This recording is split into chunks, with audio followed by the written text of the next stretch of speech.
সরকার রাষ্ট্র কর্তৃক আনিত সমস্ত আপিল এবং যে সমস্ত পিটিশন ছিল সবগুলো ডিসমিস হয়েছে। অর্থাৎ হাইকোর্ট বিভাগের যেই রায়, খালাসের যে রায়, সেটা বহাল আছে।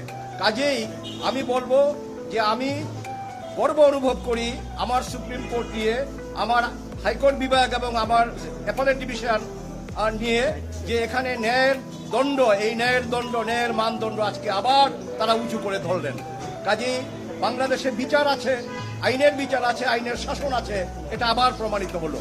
আর এই মামলা সঠিকভাবে তদন্ত করে নাই বলে হাইকোর্ট বিভাগ যে অবজারভেশন দিয়েছিল নতুন করে আবার পুনঃতদন্তের, সেটা আজকে আমরা শর্ট ওয়ার্ডারে মাননীয় প্রধান বিচারপতি মহোদয় যেটা পড়ে শোনালেন, আমরা যেটুকু অনুধাবন করতে পেরেছি যে এটা রাষ্ট্রের কাজ, এটা বিচার বিভাগের কাজ না, ঠিকই, কারণ এটুকু এক্সপান্স করা হয়েছে।